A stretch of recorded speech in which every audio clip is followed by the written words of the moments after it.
Aujourd'hui, nous célébrons l'institution par Jésus du mémorial eucharistique. Faites cela en mémoire de moi.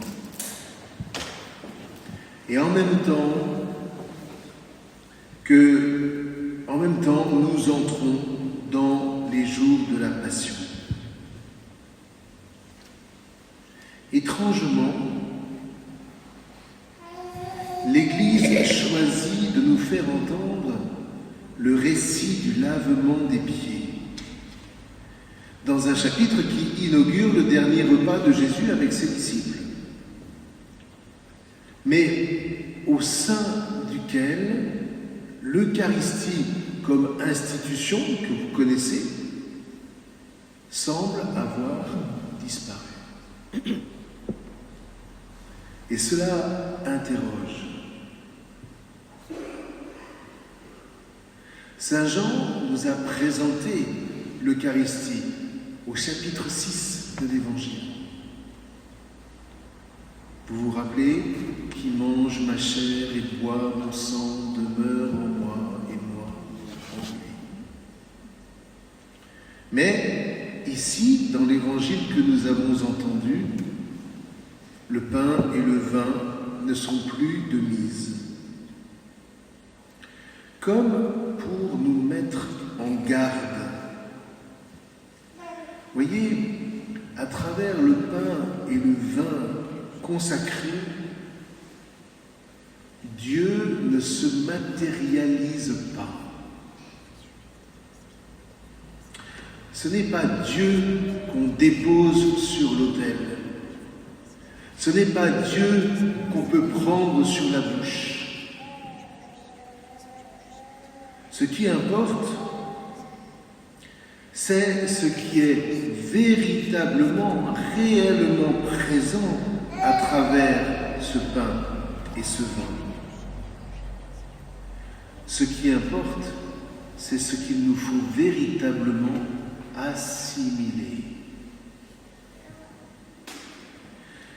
Il faut être déjà, par le baptême, uni au Christ, en communion avec lui, pour véritablement le recevoir à travers le pain et le vin sanctifié.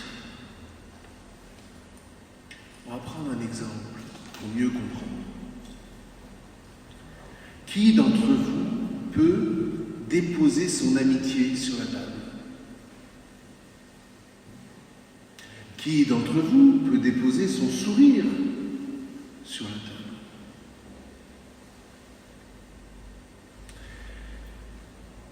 J'imagine que j'ai dans ma poche la lettre d'un être aimé. Mais ce que j'ai dans la poche n'est pas son amitié.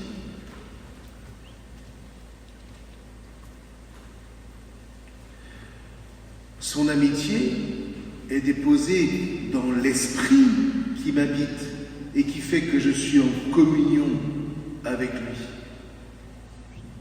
Et la lettre est le signe de cette amitié. Un signe dont j'ai réellement besoin. Un signe qui m'est vraiment précieux.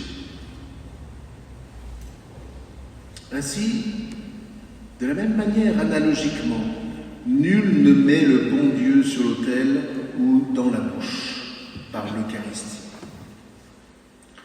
Ce que seuls ce pain et ce vin peuvent offrir, c'est d'être les sacrements d'un réel amour de charité qui va jusqu'à livrer sa vie en sacrifice pour ses amis.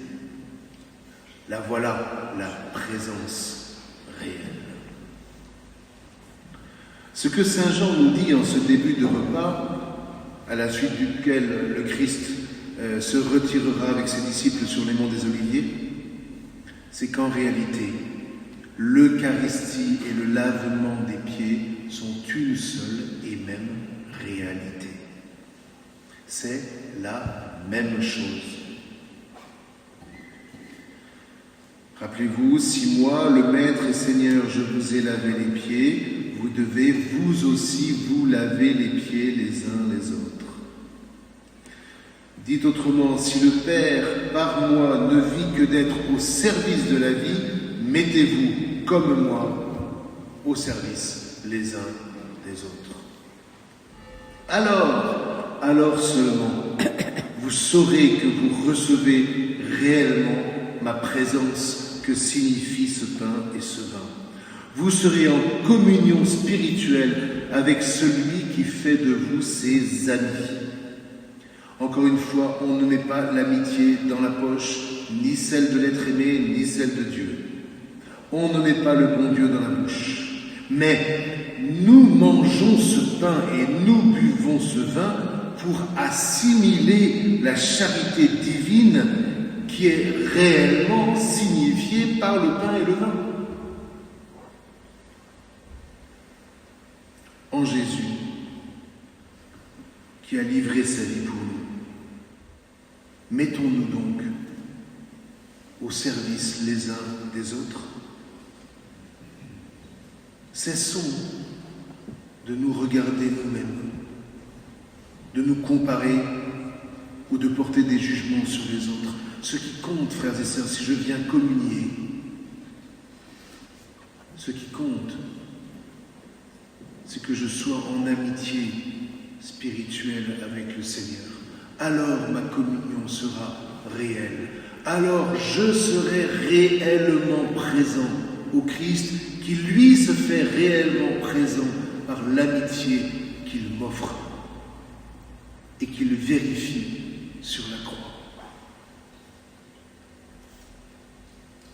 Vivons ce moment où il nous est demandé de revivre exceptionnellement ce lavement des pieds et comprenons que dans ce geste-là, que fait le prêtre, le même qui va consacrer le pain et le vin, c'est la même réalité qui s'offre à nous et cette réalité est vivante, elle est lumineuse et c'est elle qui nous fait traverser la mort pour passer de la mort